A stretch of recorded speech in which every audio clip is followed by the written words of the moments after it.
Hey everyone, welcome to another video. Today I have a bit of an updated Beastial Dark Magician deck that I've been kind of messing around with, and I wanted your guys' opinion. Is it good?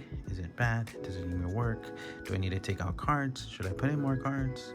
But before we get started, don't forget to hit the subscribe button. It'll really help me out. One more thing before we get started on the deck profile. I want to do the giveaway right here so we can kind of see who won.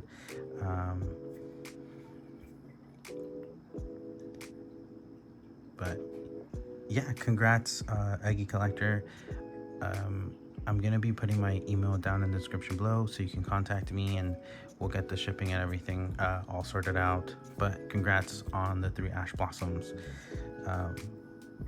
And if you didn't win, it's okay, don't worry. I'm gonna be doing more giveaways. Like I said, I'm probably gonna do triple talent tactics for next month's giveaway. So again, like I said, if you didn't win, don't worry about it. There's always the next shot next month. So without further ado, let's get into it. Yeah, okay. Let's start off with the main deck really quickly. I'm gonna go over it a little bit kind of quick, just so you guys can see what I've been kind of cooking up. So first off, the one of Magician Salvation, pretty straightforward set. The Eternal Soul directly from your deck. The second effect doesn't really matter as much, but yeah. 3 Soul Servants. I upped this to 2 from the last time. It really works because you can search it off a Soul Servant and Magician's Rod in case you need it. And 2 is better than 1, so I really like it at 2. I'm keeping that at 2 for sure. I think I had this at 3 before, but I ended up cutting it down from 3 to 2. I think it's more consistent. Gives me more space to do more stuff. So yeah, I put this at 2. Here's a little bit of the draw power. It's Pot of Prosperity. There's like 6 cards there's 3 cards that you can kind of get away with using for pot. 6 if you really want to push it, but it kind of hurt. I've used it in my practices against friends, and there's times where like doing those 6 kind of hurt, but doing 3 really is helpful because you can, in case you don't search off anything of, like, let's say you have circle and then you don't get anything, you can rearrange it, and then you can use pot in case you need one of those cards that you didn't add, or if you do add, then you can kind of extend a little bit to see what else you got. But yeah, 2 pots I think is really helpful. You can try 3, but I prefer it at 2. I think it's good. And then more draw power. 3 upstarts. I don't know. I might play this at 2, but 3 is pretty good. In case you don't need the upstarts, you can always kind of discard them off of Magician Souls, so it lets you draw, and you don't have to give your opponent life points, which is really good. But yeah, so that's it. That's at 3 for now. I might change it at 2, we'll see. And then again, this is a Bystial Dark Magician deck, so I wanted to do 2 regains. I think it's very helpful because if you're going up against a deck that doesn't have lights or darks, I'll show you a little combo that I did that I think really helped me out. I just go over it right now. So one thing I did is I activated it, and if I had a Beastial in my hand and I had his souls on the field, what I would do is I would link to Artemis, send a soul to the graveyard, use my Beastial monster, target soul, banish it, and then trigger regained on resolution to put it to the bottom and draw 1. So that was really helpful. And then in case I needed to break boards, I could just use my Beastial monster and my Artemis to link off into SP Little Knight, which is in this deck. But we'll get to it in a minute. Just a little combo thing I wanted to share. And one duality, because you do have a target for this, and it is Bystial Rebellion. So you can special summon Dark Magician the Dragon Knight, which is really helpful. If you have like Dark Magician already on the field, or if you don't have them, you know, you can special summon from Lubellion to the Dark Magician to Dragon Knight to protect your back row or your spell or traps, which really is helpful. And I think that is a great combo line. One thing that I added is polymerization. There's a reason why this is here, which is in the extra deck, but it is also to help you on brick, because, and again, we'll go into it in a minute when I get to the extra deck. But yeah, and then when called by, to stop hand traps, because as you saw, like, there's 5 ways to keep adding.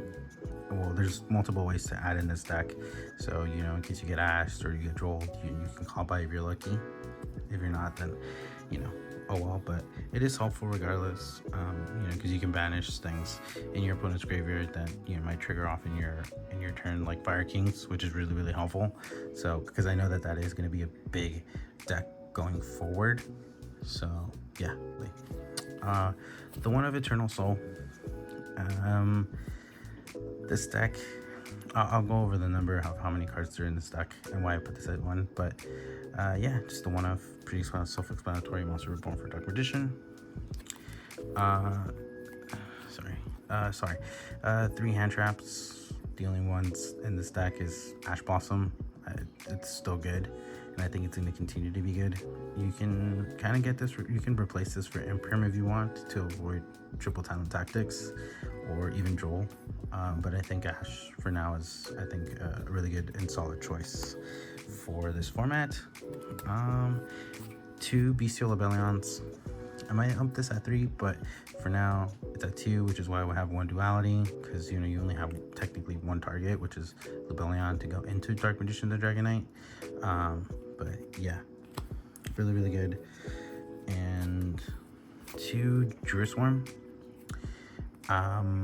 This is, I think, to me, the best Beastial next to Magnemite, because, you know, if it gets sent to the graveyard, aka if you link it off or it gets destroyed by battle, you know, you can target 1 card on the field and send it to the graveyard, which is really good, especially now with Fire Kings running around. And, you know, if they get hit, you know, when is that gonna happen? I don't know. But yeah, Druisworm is really useful for, especially for that deck.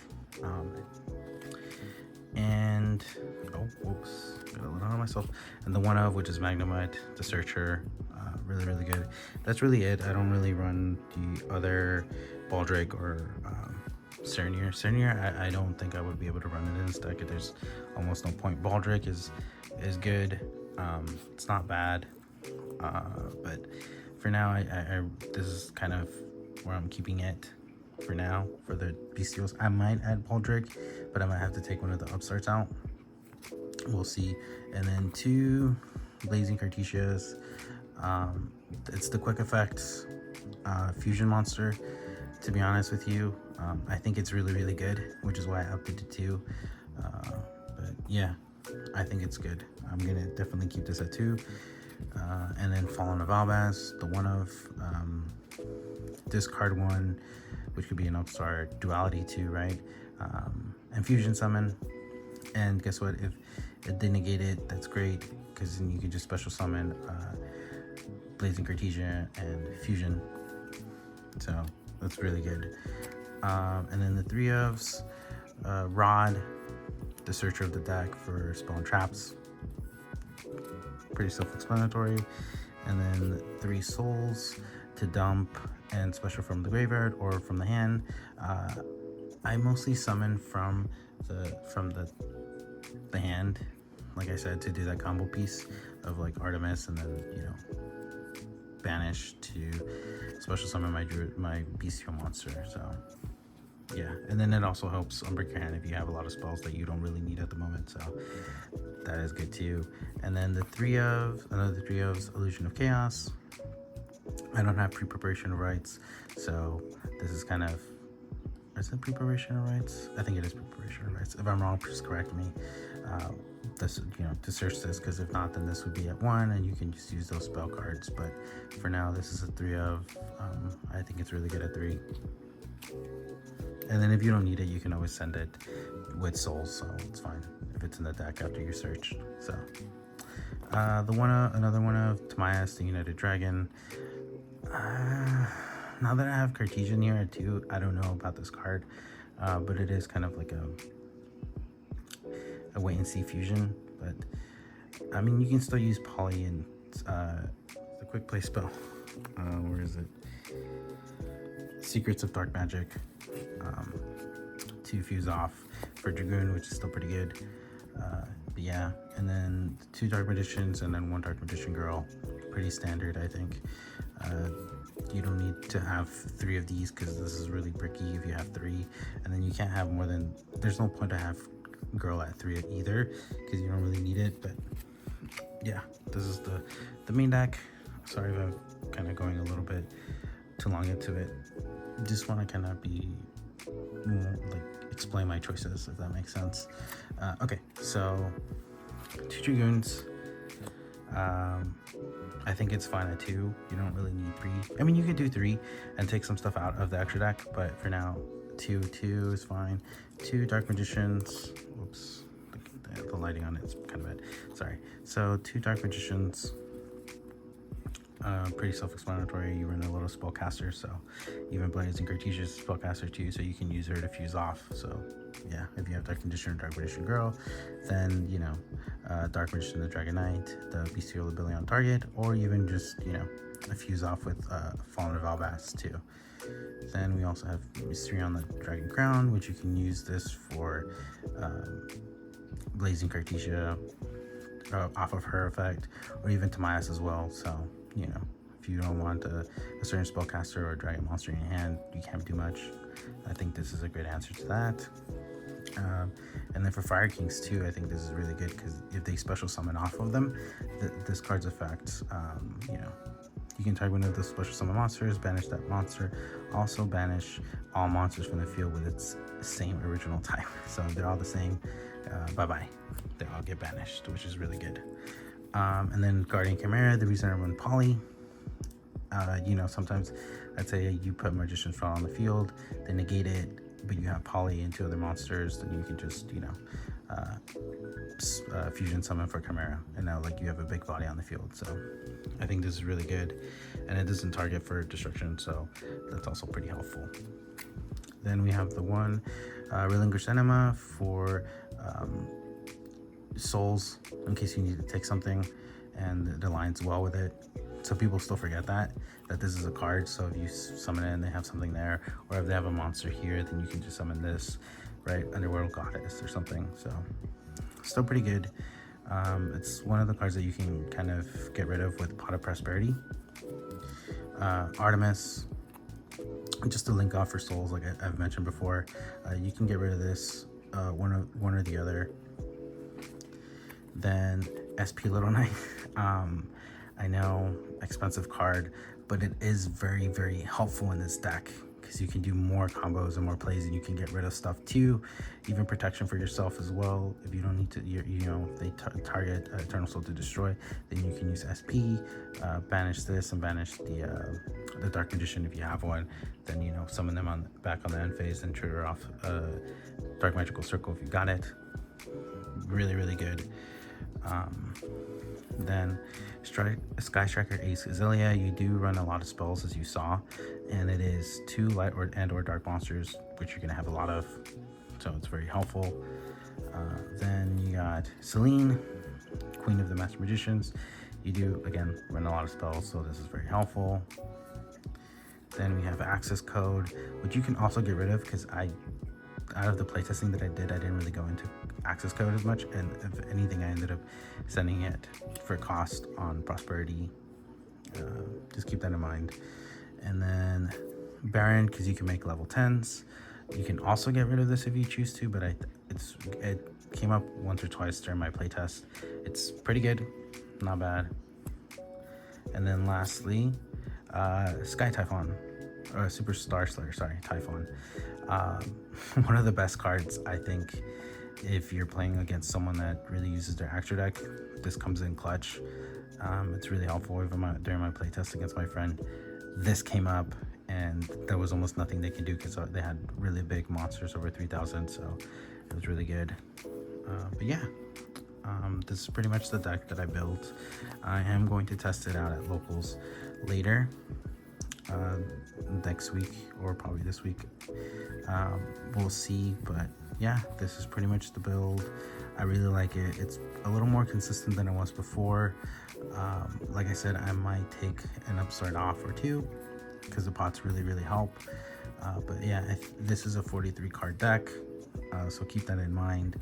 It is a little, it's 3 over, but yeah, like I said, I would, if I really wanted to make space to make it 40 or 41, I would probably take out Tamaya's, and most likely I would take out not probably out Kawhi.